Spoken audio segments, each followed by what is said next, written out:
Greetings everyone and welcome to Backpack Battles. This is a retaste of a game that I very recently, all things considered, did a first taste on. Backpack Battles, this is still the demo version. We are still very far from full release, but quite a lot of things have changed. They have been releasing basically constant updates, so much so that this feels more like early access, that it's free, than just a regular demo. It is very much not a static experience, and one of the chief examples of that is the character art has changed, which I think some people will be very, very happy to see. Now, what is Backpack Battles? Well, I think I compared it to Super Autopat's crossover with Backpack Hero, and I'm going to stand by that one. It is an inventory Tetris auto battler. If you're wondering what an auto battler means, it's that you set up the battle, but then it's hands off. You just watch as the battle plays out. We have a single character, and really all we're doing is loading up their backpack with items and expanding their backpack, going on to potentially have an enormous satchel, kind of Death Stranding style, full of various items that they will then make use of in the upcoming battle, ideally to win, but you have a couple of lives, so you can afford a couple of losses, especially in the early game. Now, it is always so much easier to show than to describe, but before we click into one of the games, one last thing I would like to showcase is that there are actually a couple of different outfits. You can preview the entire outfit, you can unlock different things for your character. Each character has a number of different outfits, and you can mix and match as you please if that is your thing. So there we go. It gives you some better shoes there. There we are. Anyway, we're going to be jumping into a new ranked game. There are a lot of new items that have been added and new subclasses now that you can unlock. We'll start with the Reaper and just see how this goes. This is my shop. Everything here can be yours for money. That is usually how shops work, yes.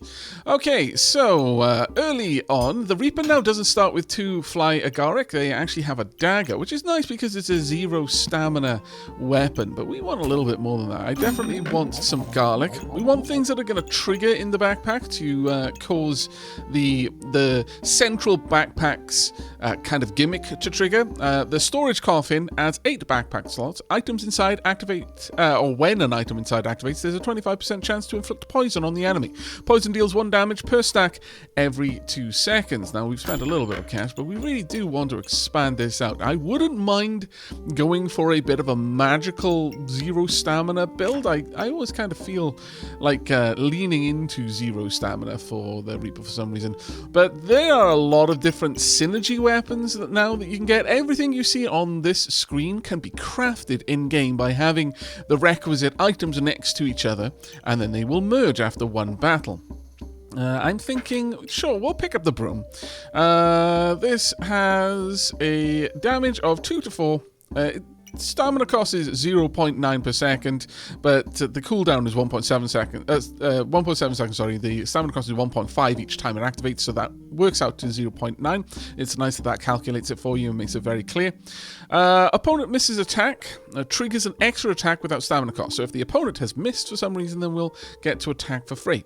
On hit, you have at least 1 mana. There's a 25% chance to inflict blind, and blind decreases the accuracy per stack with no upper stack limit. So potentially this could build very, very quickly into just making them constantly miss, and thus you get free attacks. So that one actually sounds quite nice. We're going to buy this backpack there, and unfortunately that does mean I can't grab this right now, but I will actually reserve it. But one thing I can do is go ahead and buy the banana. Now, one of the things you may have noticed if you saw my original video, the UI is much, much nicer now in regards to letting you see what things are going to do. So I'm going to shimmy that down there. We're going to slide that dagger in. There we go. All 4 things are now activating in this. The dagger is going to activate every 3.5 seconds. The garlic will activate every 4. The fly agaric every 5. And the banana every 5. So we're going to have a decent chance to get some poison stacking up. And the fly agaric by itself actually deals poison when it triggers. Okay, let's jump into our first battle and see how this goes. Our stamina usage is very low because currently we don't actually have anything that uses stamina. Oh, hello. We're against one of our sisters from the Covenant. They've got a wooden buckler, which means that whenever we hit them, it can generate some armor. On hit, there's a 25% chance to generate armor. That didn't really go their way, though. One thing that I didn't showcase in my first video is you can just hide that, have a look at how this all went down, and you can even bring up the log for some much more detailed information if you want to really dive into why you won or why you lost, as the case may be. Right, the backpack is on sale there. That is always wonderful to see. We've got a couple of other items, but if I shimmy these ones around, we're still going to get these little stars. They show synergy bonuses. So for food, food on the starred areas triggers 10% faster for each food of a different type. So not garlic. So we've got a banana, we've got fly agaric, and so we're going to be triggering 20% faster. That's true of the banana, that's true of the fly agaric. Right, we're going to pop the broom in here. There we go. Now, we're still low on stamina because we're not using the stamina that we consume. But the banana actually regenerates stamina anyway, so that would be fine for us. Now, I don't actually have enough money to do anything else, so I'm just going to save the cash for now. There is something to be said about re-rolling and potentially reserving items on the re-roll, but I generally believe that unless there's a potential for you to buy something, there's no point in re-rolling, with one very specific exception, and if we cover that, then, or rather if we get the right items to cover that, then I'll mention it. Right now we are healing up. We've got a decent amount of armor because the garlic actually adds armor. We actually won that handedly. That was very nice. In fact, full health there. But the garlic every 3.33 seconds, because of the synergy bonus, will give us 3 armor, and there's a 50% chance to remove vampirism from our opponent if they have it. The banana was activating every 4.17 seconds, and the fly agaric 4.17 seconds as well. Not too bad at all things considered. Now, they didn't have any blindness because we don't have any mana, but they did end up with 8 poison, which is quite nice to see. Alright, let's have a look here. Ooh, we've got the deck of cards. Now, I didn't really play with that in the first taste video, and I think I might do that here. You have to buy the deck of cards for cards to even start showing up, because if you don't buy it, then it's not going to clog up your very limited shop inventory space. So we're going to go ahead and purchase one of those, but then we're going to reroll. There's nothing else there that I particularly want. I don't need an extra broom. I will, however, go ahead and purchase a new backpack. We'll just pop that one out in there. Do I want to go? Well, I've only got 3, and realistically that's about the minimum that I'm going to be able to buy anything for. So I could pick up an extra banana. I could pick up some healing herbs. There's a reasonable argument to be made for either one. Healing herbs just gives regeneration, which is 1 health every 2 seconds. So you need 2 of them to be healing by 1 damage every second. But this will give us 4 healing and regenerate 1 stamina every 5 seconds. Do we really need that? It's more healing as is. So we'll go ahead and pick that up. But now, can I reorganize my inventory here to allow me to get a bonus on the banana? I guess we could, but I would be moving quite a lot of things out of here, which is not exactly what I would like to do. Let me see what I can do with this. Okay, that's not the best setup, but it's good enough. It keeps the fastest attacking items in the storage coffin, because we want to activate these items as quickly as we can to get the best chance of us triggering the 25% chance to get poison on our enemy. But we've still got a banana, a garlic, and a fly agaric in the storage coffin, because you only need to be touching 1 of the tiles. Perhaps the next couple of backpacks can be on this side so I can start shimmying things around a little bit and stop having so much overlap in the coffin. But the garlic right now is getting the best bonus, since it's got 30% off its timer, which would be quite nice. Getting that extra defense is a decent one. That being said, the fly agaric could probably do with the update more, if I'm thinking about it, because it's got the longer timer. It's got the 5-second timer, so I think I'll shimmy those around a little bit. Otherwise, it's much ado about nothing about the rest of the positioning, so we're not going to worry about it too much. Right, you have got over here a nasty one. A spiked shield. Gain 1 spike every time you gain 20 armor, and gain up to 3 spikes that way, and when you're attacked, gain 1 armor. Now, I'm attacking twice directly. Now, causing poison doesn't trigger this. Getting any kind of debuff, it's not a direct attack, so it doesn't elicit the activation of a shield. So that might have a chance to affect us, since they don't really have... Oh, actually, they've got a wooden buckler as well. So they've got a 25% chance of gaining 6 armor in one go. So they may actually stack that spikes reasonably fast. But honestly, it would be better for them to have a more guaranteed armor generation to really get the punch out of that shield. But again, they only ever get 3 spikes that way. There are better options for generating spikes. Ah, there we go. One of our first cards. The Lovers. On reveal, steal 10 life. If the number of cards before it is even, gain 2.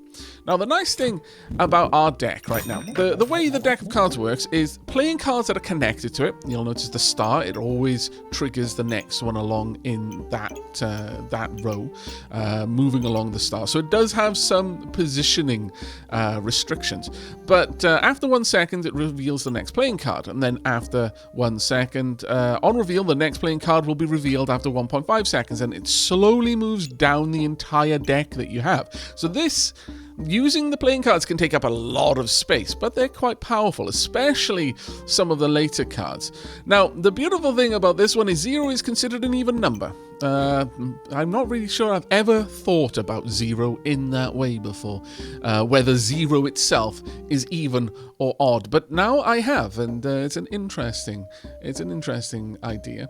Well, given that we're going to be building out the cards in that direction, I guess we'll do that. Is there really anything I could do here that would benefit me? Not really that I can see, and I don't have enough money to actually do anything else, so that's fine. We'll just leave things as is for now, but we will get a bit of regeneration, and we'll also steal 10 life at the very beginning of the next battle.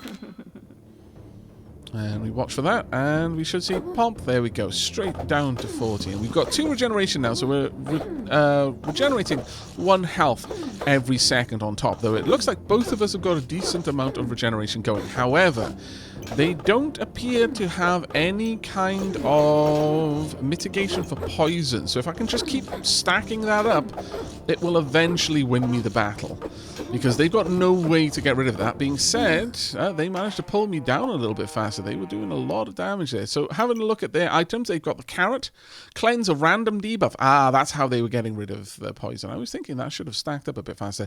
But the carrots apparently cleanse debuffs every 3.33 seconds, and if you have at least 5 luck, you gain a chance to become empowered, which means your weapons do 1 more damage. Now, that is a very, very potent ability if you can find some way of generating luck.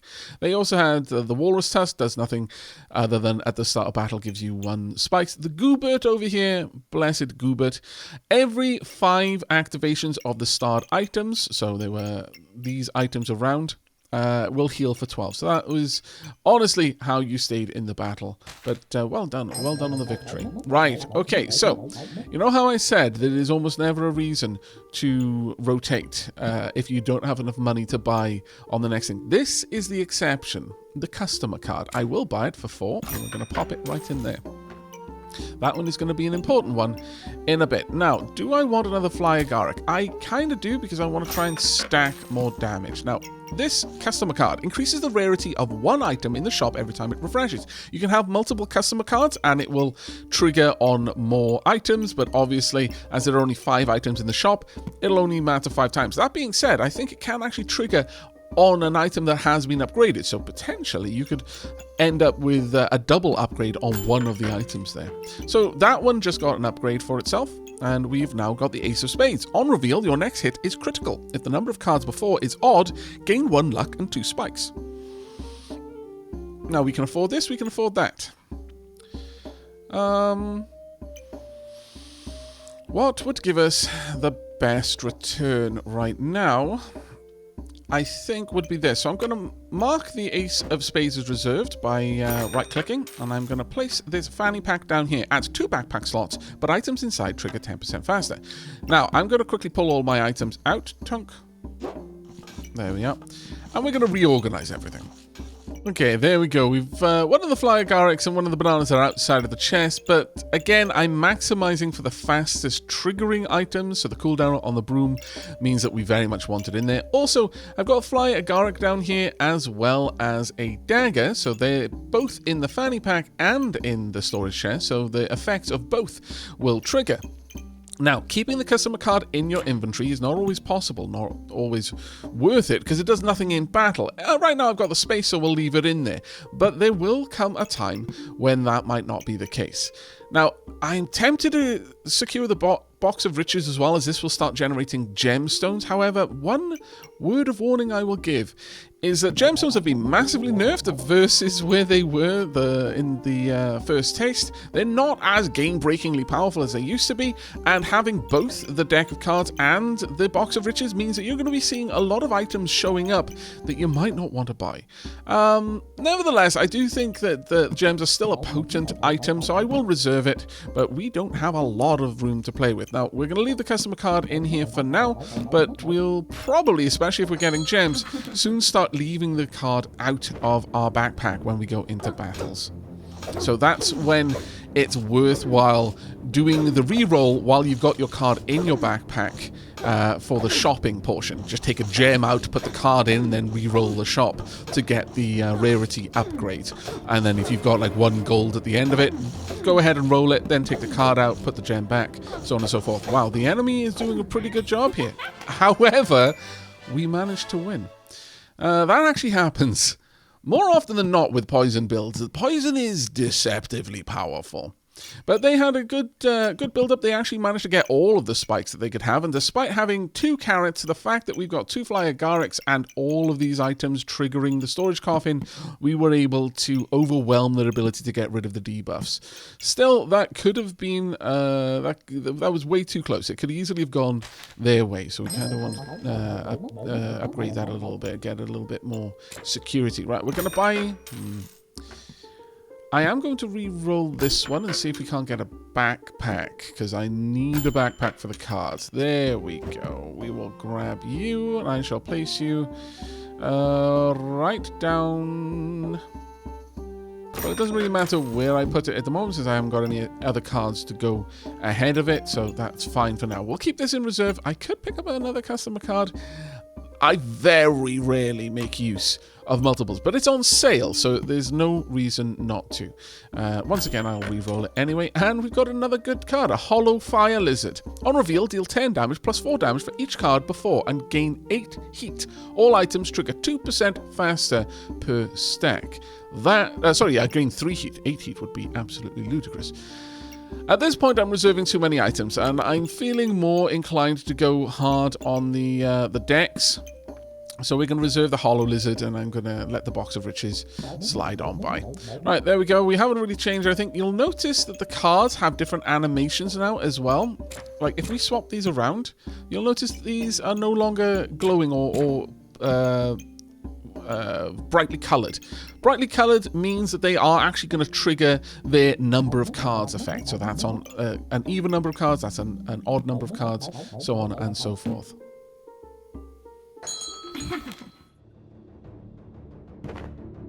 Okay, our enemy has an upgraded Spectral Dagger, a legendary item. On use 1 mana to attack health directly. You're not generating mana, so that's not something we have to worry about. The Flute, though, is a bit of a problem. Randomly gain 12 armor, or 2 stamina, or 2 luck. So you're a bit of a luck build, which is an interesting one. We've got a lot of poison on us right now, but our regen is holding. Plus, we had a decent amount of healing items as well. So that wasn't... Wow, it's really pushing the customer cards, isn't it? My lord. Right, okay, we're going to pick this one up. But now, I would very, very much like an extra backpack. Of course, I didn't get one of the cheap ones.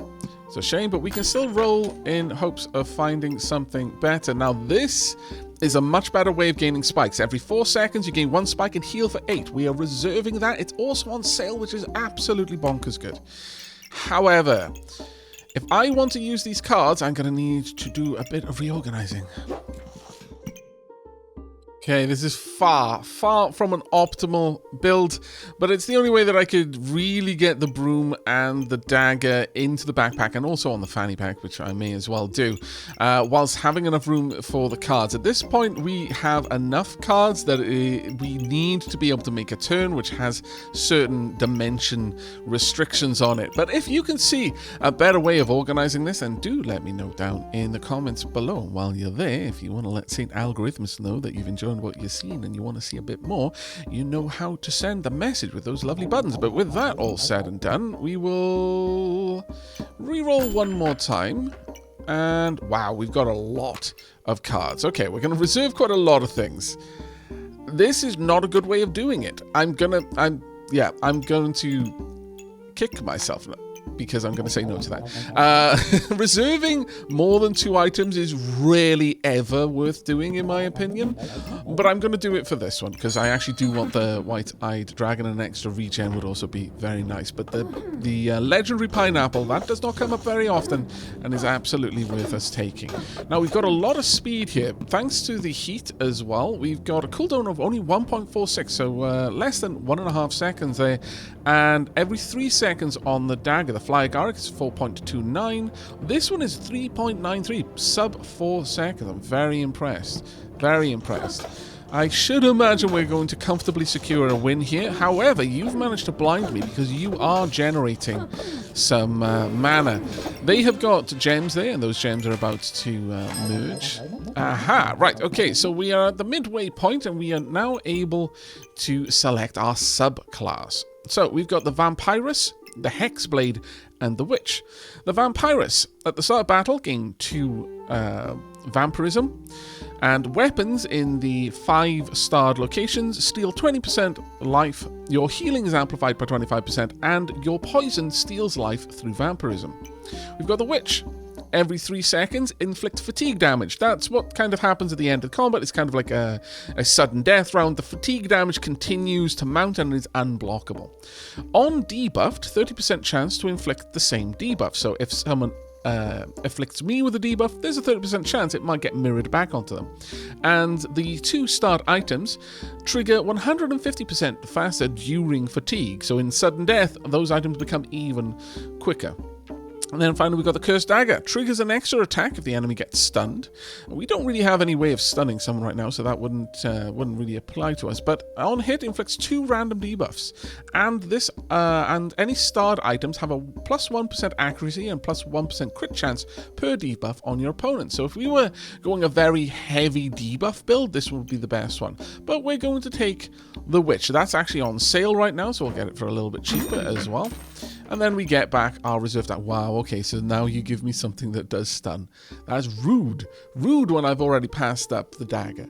Oh well, but this one, on hit, there's a 60% chance to stun your opponent for 0.5 seconds. But it does take a lot of stamina to use. 1.5 a second, that's more than we generate. But we're going to buy the pineapple. And at this point, I'm not sure we really have enough money to buy both of these. I'm going to grab... Here's my better judgment, I'm going to grab you. But now I'm going to start rolling to try and find a backpack. Because we simply need one if we want to do anything more. Going to need to roll again. And again. Come on, backpack. We're almost at the point where... Oh, thank goodness. That was actually really lucky too. So we've just managed to secure a on-sale backpack. Nice. Now, I could pop it down here, but that really wouldn't help us out in this moment, or would it? Actually, it would. It would give us enough room to put one more item at the very least. That being said, I could shuffle it over on this side, and that would give me a little bit more room to move my items over here down, which might help a little bit, but I think ultimately I'm going to build onto this side. Now, give me just a moment to reorganize the backpack and try and fit in all 3 of these items, which I may not be able to do, and we will see where things are. Okay, it is far from an optimal design. In fact, there's a lot of stuff in here that isn't getting any kind of synergy bonus, and the Mr. Struggles doll is unfortunately not going to do anything for us in terms of its starred items, because none of these activate once they've activated the first time. So the 150% faster during fatigue is not going to apply in this instance, but having the 3 seconds fatigue damage is worth having it there. So the garlic is going to sit this one out for now.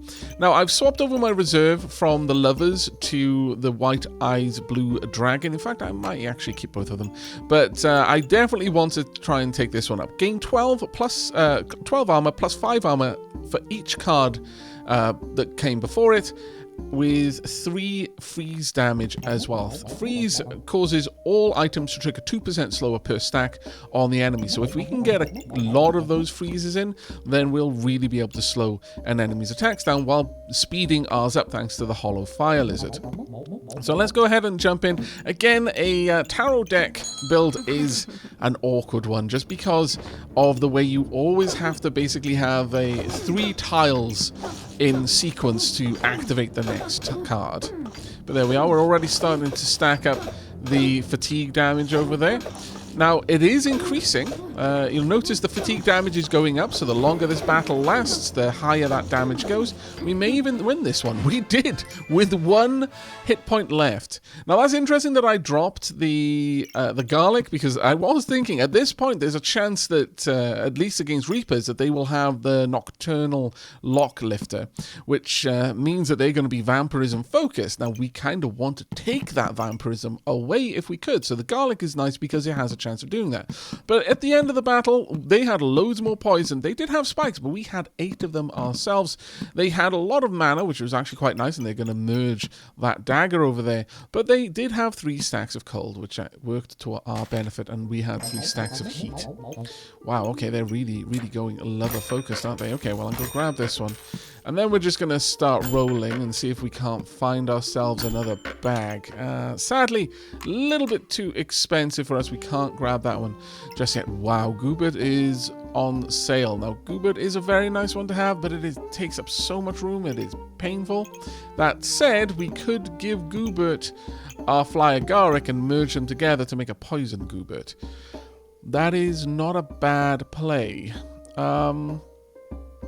But right now, I think I want to really lean into the card focus of this one. So we're going to say goodbye to Goobert. You really do have to be a bit more brutal with yourself and force yourself. Oh, we definitely want to get mana for our broom. You do want to force yourself to kind of focus on a build. It's very easy to just go ahead and take every little thing. Now, given the position of our cards, there's no reason for us to take these other backpacks, so I don't need to roll that again. But I'm glad I managed to get that one at least. Let's see how things go. Right, we're against another card player. They're also going with Excalibur, the frying pan upgrade, which allows the frying pan to do a lot more damage. And one particular type of food, the one right above the frying pan, triggers 100% faster. Now, we're definitely hurting this time around. They've managed to drop 6 freeze on us, thanks to 2 of the white-eyed blue. And that is basically what we're going to be aiming for ourselves if we get the chance. Now, at this stage, I'm thinking we really need to start reserving the upper row, largely for our cards. I'm going to grab these because I know I want them. But once again, as with any of these builds, it's time for a big reorganize. Now, as you can see, this is a bit of a mess in terms of the cards, but we have managed to put every single card into play. So we're going to organize them in such a way that we get an early buff over here. So we've got both of the lovers. As soon as we were able to play them and get their bonus, so we'll have 4 regen. That gives us 2 per second. Ace of Spades early on because it doesn't really matter where that goes, and both of these types of cards benefit from being later in the deck. So we'll aim for a lot of armor right up front, and then as much damage as we can while speeding up the activation of all of our cards.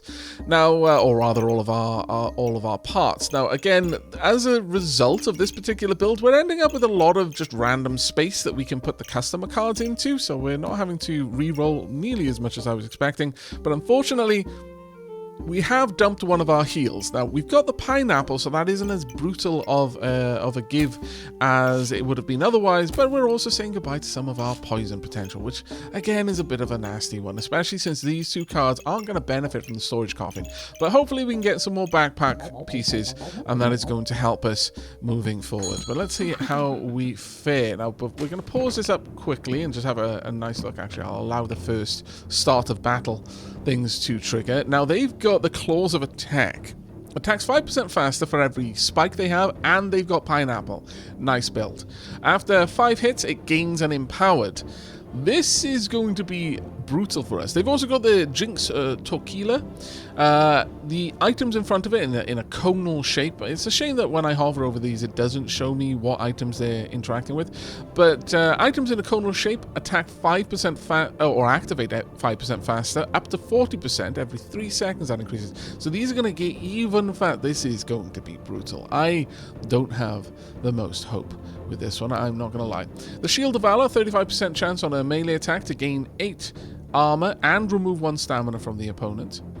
They've got a Goobert and 2 bananas and a pineapple, so there's a lot of healing going on here, and they've got at least 1 satchel that is giving them a bonus there. That's an odd placement for the dagger, but I guess they didn't have anything else that would have gone there anyway. The Cursed Dagger over here, that one is only affecting the claws. The stars go in this direction.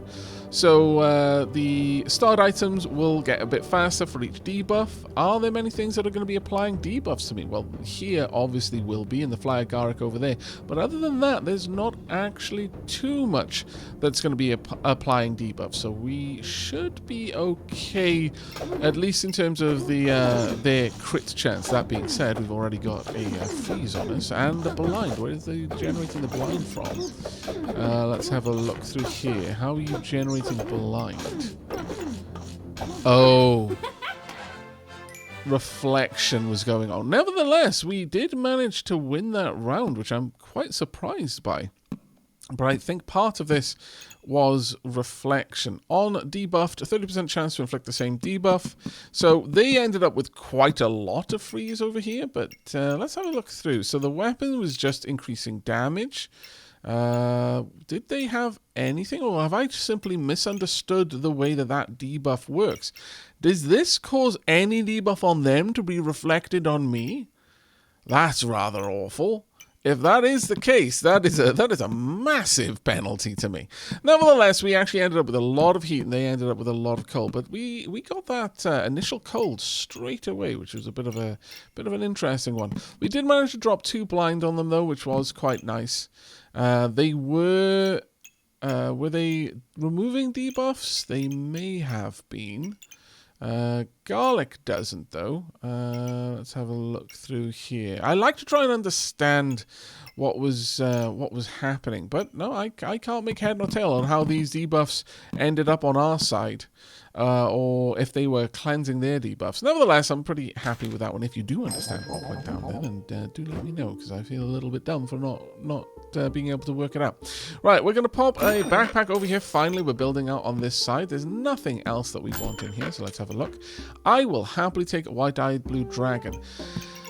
Now, we've also got a synergy potential. We could turn our broom into a magic staff. On use, or rather on attack, we can use 3 mana to deal 6 additional damage and increase its damage by 2 until the end of battle. So this scales very, very, very well as long as you've got mana generation. We've got the potential for doing that right here. We could also go for the mana dagger, the spectral dagger. On use, on attack, use 1 mana to attack health directly and deal extra 7 damage.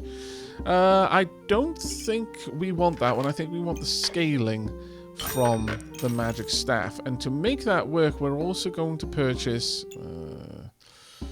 I would love to slow them down a little bit more, but getting the extra mana would be better. But I think I'm going to go ahead and reserve that. Since this is on sale, it makes more sense for me to grab it. And if we just shimmy some things around, then I should be able to pop this one in here. I like the damage cards to be the very last ones. We'll get the buff cards first. Do we have room to put anything in? We do, actually. I can get the Fly Agaric over there. So that means one of the cards is going down here. And that's the first time that we've actually managed to do that. That being said, would I be able to, in some capacity, get this into a position which it would do something useful for me for once? Yes, sort of. I would lose the little bit of a bonus there, but I'd get 150% bonus during fatigue. I think that's much, much more valuable to me. Okay, this is a decent roll. Let's go and see what we can do then. Oh my good lord. You've got the impractically large greatsword with all sorts of gems in it. Materia much? Right, let's have a look. They've already reduced our health massively, but our armor just skyrocketed thanks to all of the white eyes blue. And despite them having a lot of gems that should be impacting us, we were not getting a lot of debuffs there. So I'm going to say I still don't understand quite what was going on with the last battle, but things seem to be acting a little bit more how I would imagine. That 18% slowdown on all of their activities is huge. Okay, so 16%. But we managed to get a 12% acceleration there, so I guess 8% in total. We had loads of mana, so every time this was generating more mana, we were gaining a little bit of luck. Every time a starred item activates, you have a 66% chance to gain 1 mana, and if you have at least 10, you deal 2 damage instead. So at this point, we were dealing additional damage. It was quite close, though, all the same. Alright, let's have a look at what we've got. There we are. We've now got the magic staff. At this point, we very much want to be generating some extra mana. That being said, we do have white eye blue over here, and we've seen how potent that can be. Have I got much room over here left? I do. We could pick this up and the reserved blueberries. I think we should. And we're also going to grab this. Now the question is, where do I want to place it for maximum effect? Let's see. Realistically, we're going to have to continue bringing these cards down in this direction. And there we go. We've slid over the protective purse over here. That one will add an extra 4 armor at the very beginning of battle, but then it does nothing else.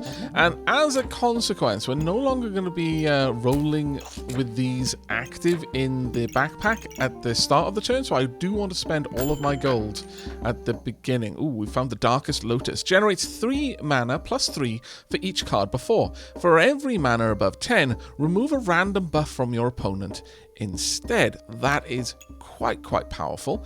Also picking up the Pestilence Flask would be nice because we can synergize it with the dagger, so I'm going to reserve that one. But let's go ahead and roll again, see what we've got. We've got the Ace of Spades over here. I'm not a big fan of the Ace of Spades as a card.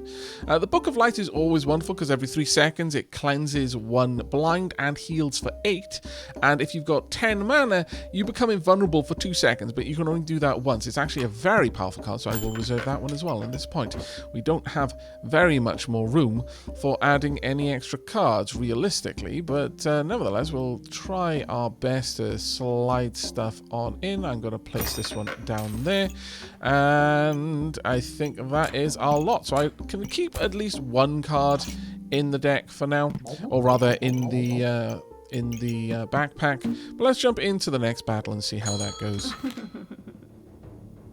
Right, you have the best, in my opinion, magic staff. That is the Staff of Unhealing. Every 1.8 seconds heals for 10, uses 5 mana to heal for 4 more, and for 2 seconds healing also deals damage. It is a brutally powerful weapon, and seeing it in your backpack fills me with the fear.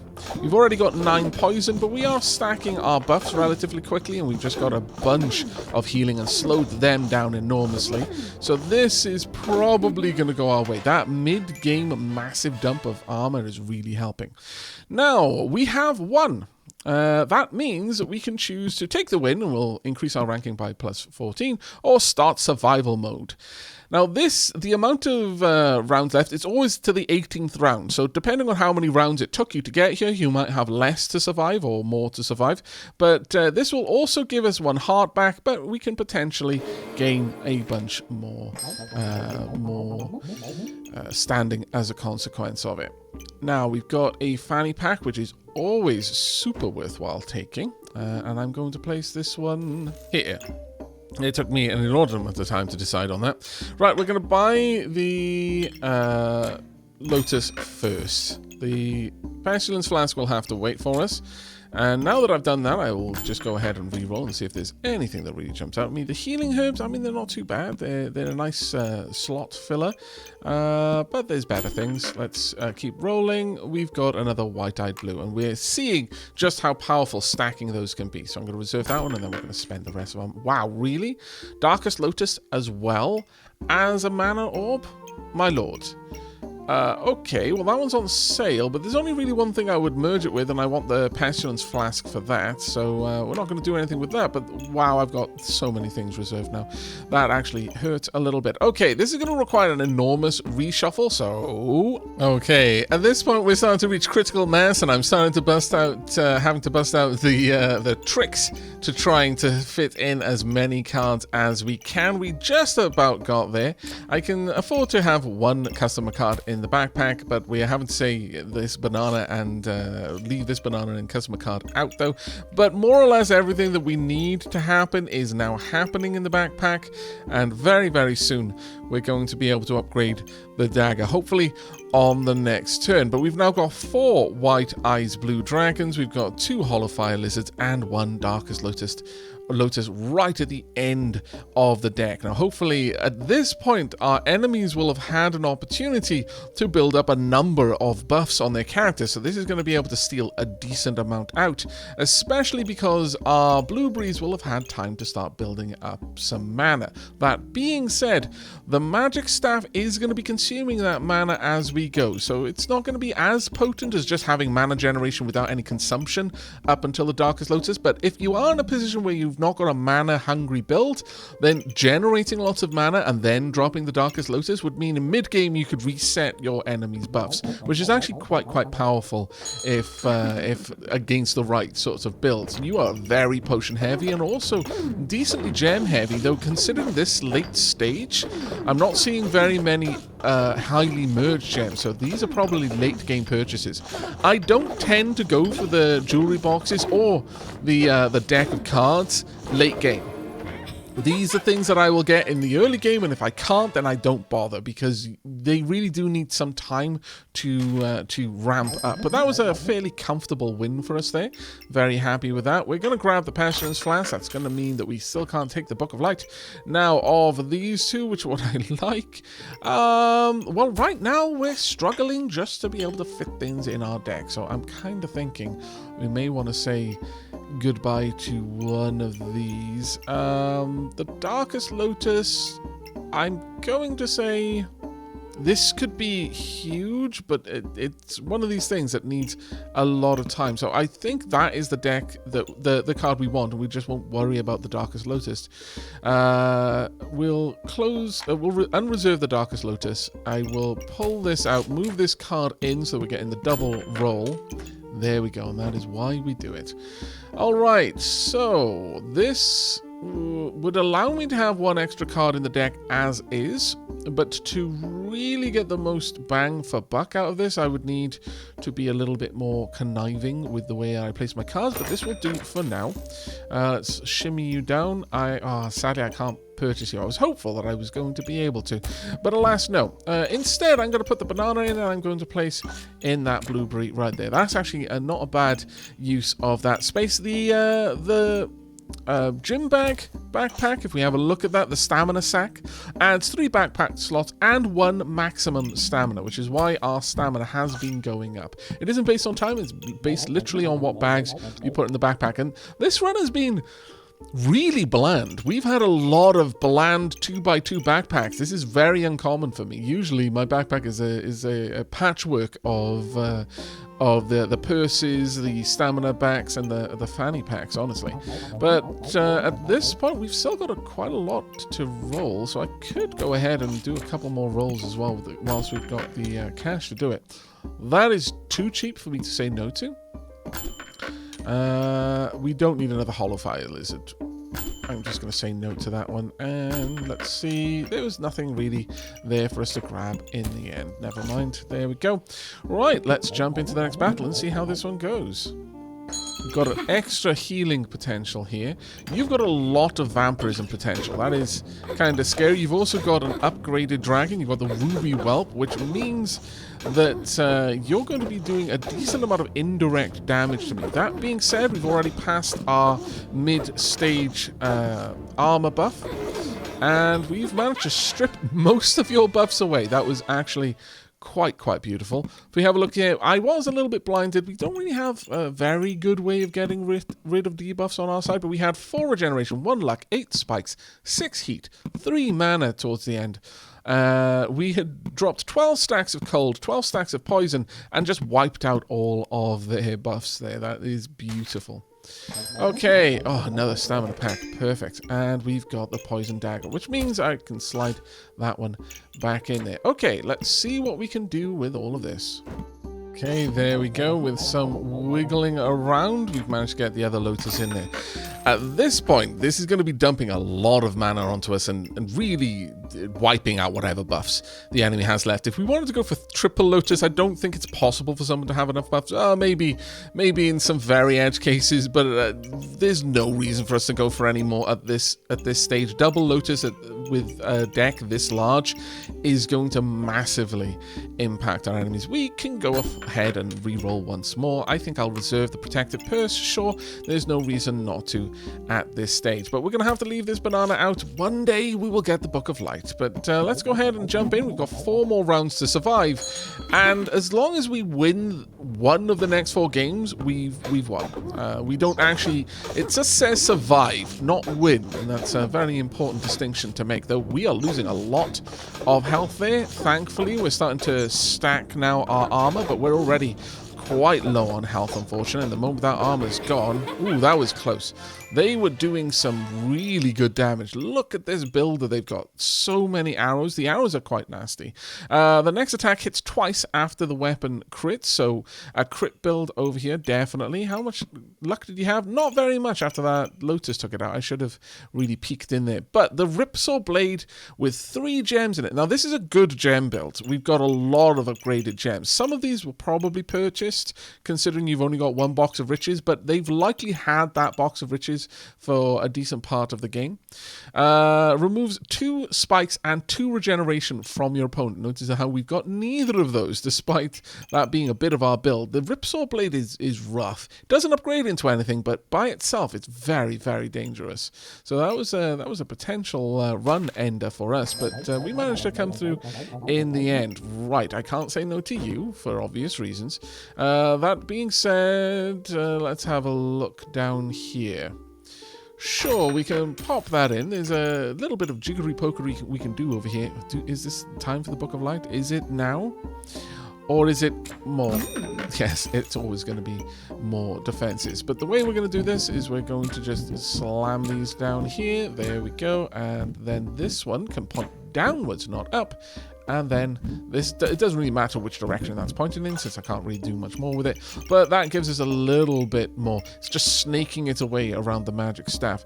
What I would really have loved is to grab a demonic flask, but honestly, it was giving up the space. I mean, at this late stage, it wouldn't make much difference, but the Staff of Unhealing is amazing. I have seen the demonic flask once or twice, even, I think, after getting the magic flask, but again, really focusing on the deck at the moment. This is kind of a massive mono deck, really, in the middle there, but we've got a couple of different cards. Certainly, we could get rid of the Ace of Spades, I think, is probably one of the only ones I wouldn't care to have in the deck at the moment, but this is not bad as things go. For those of you who play this game yourself, do you tend to kind of alternate the cards, or like me, just dump one specific type of card for a very specific effect in the middle of the game or towards the late game, as I've done there? Right, oh my good lord. Dragon much? My goodness, is going to be a rough one. Also, you got a lot of healing with the holy books.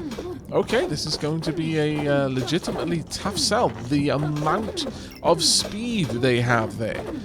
Okay, wow, I don't think we're coming out of this one. They ended the game with 28. We didn't even get to triggering one of the Lotuses because we were constantly stunned. They ended it with 28 stacks of heat. That is absolutely flabbergasting. my lord. So these are upgraded ruby whelps. You can only get that with the hollow fire lizard card. You take the ruby whelp and the hollow fire lizard card, and you get then the ruby chonk. Sorry, I mentioned an upgraded ruby whelp before, but it wasn't the upgraded version. This is the upgraded version, and they are terrifying. On hit, gains 1 haste. When you have at least 10, has a 30% chance to stun your opponent. So this just generates heat for you, which is absolutely bonkers. Another Darkest Lotus. At this point, we just don't need any more Darkest Lotus. That's just... We simply don't. Let's see. How do we want to set this one up, I wonder? I'm thinking we'll just pop that one down there. We are going to buy this at this point. I'm going to get that into the deck one way or... So, plans have changed. Give me a moment. Now then, at this stage, I've only got to survive 2 rounds and I've got 3 lives, so there's no way that I can fail the survivor bonus, so I'm willing to sacrifice my healing just to upgrade the magic staff into the Staff of Unhealing. The demonic flask here, when your opponent's health drops below 50%, you deal 0.3 damage for each debuff on your opponent, which can actually be quite damning if you've managed to stack enough, and we will have stacked a decent amount by that point, I imagine, assuming we get there. We are taking the Book of Light, though. I'm not going to leave that one out. Every 3 seconds gets rid of 1 blind and heals for 8. Having a lot of these together can be very, very powerful, but they're expensive things to buy, and you only really start seeing them late game unless you've got, as we have, the customer cards. You are going very rock heavy. These are usually only 1 shot per turn. I don't even know if we're going to get to midway. No, you absolutely demolished us. That was wild. But these are usually only 1 shot per turn. Per battle. However, the Bag of Stones allows them to be repeatedly thrown, but they cost no stamina to throw, which is pretty potent. You've got a massive stamina bank of heroic potions and strong heroic potions there. Everything about your build was about just keeping me suppressed while just doing regular damage. The hero longsword over here. Weapons around it gain +4, so these were doing crazy amounts of damage as well. That was an absolutely brutal build. Very, very, very well played there. That was glorious, but the stamina cost of it was intense, which is why all of those potions. Still, it did its job. Well played. Well played indeed. There we go. We've got the Staff of Unhealing now. The Blood Harvester is a unique item. I went through great trouble getting hold of that for you. Okay. Blood Harvester. Damage 6 to 10. Stamina cost 1.6 or 1.1 per second. Items in the starred area give double vampirism. Attacks 5% faster, so you'd have to have vampirism to make that worth using, but still, I like it. However, we're going to be going with double fanny packs. And the reason we're going for that is this in particular. There we go. We're going to slide that one down there. At this point, I could just have a banana in there, and you could go up there. Marvelous. We still don't have room for that last banana, but it's fine. This is going to allow the pineapple to get 20% faster activation, and also I could shimmy that one around to get the activation on the book too. Not too terribly bad. We've still got 13 points to spend, though. I could use this, gain 1 extra damage on the Staff of Unhealing. I don't really think there's a point in that. I'm not even sure that this is classed as a weapon. It's a ranged weapon, so I guess weapons would get that. Sure, it triggers every 1.8 seconds. It has a moderate stamina cost, but let's have a look if that would actually affect it. No, it does not. Then that was a waste of money, but it's okay. We've got enough money to waste at this point. I could have some vampirism at the start of the battle, but I don't really care for that. I would much rather get extra backpacks, if I'm perfectly honest, and one down here. Not that we've got much that we can slot into these positions, unfortunately. Some extra poison wouldn't be terrible, but we could also grab the Fly Agaric just to stack poison onto our enemies. Sure, we may as well. We'll pop that one in there and reroll once more just for good luck. And I will reserve that since it's on sale. Okay, time to jump into our very last battle, as regardless of the outcome of this one, we win. Oh my lord, we are up against the tarot boss. That is a lot of... You're actually using Ace of Spades a lot. You're going to get a lot of crit hits. Darkest Lotus at the end, Hollow Fire Lizard, more Darkest Lotus. Okay, but no White-Eyed Blue Dragon. Interesting. Okay, well, let's see how this one goes. You start with an enormous amount of protection from the Holy Armor, but you don't have any other holy weapons around... Oh, items around it, which would have benefited. Oh, no, you did have some White-Eyed Blue. However... It looks, well, you've got me on the ropes, actually. You've already done way more damage to me. However, we have got much more slow on you. I think that's going to win it for me, ultimately. And the mounting fatigue damage that you had. That was close, though. They managed to drop 46 poison onto us. We'd gotten 36 on them, 27 cold. I think it was the 27 cold that really won out there. I don't think doing more damage would have won this for us, since this was such a similar build. You had more backpacks as well. So what likely happened here is you managed your money much, much better than me. Because these are expensive items. That being said, the Book of Light was an expensive item as well. Looking at your food, you didn't really have much in the way of healing at all. You were all about just doing damage. You did have the Staff of Unhealing, of course, but you didn't have much outside of that. Very, very interesting. If it weren't for our healing items, we would clearly have lost. But there we go.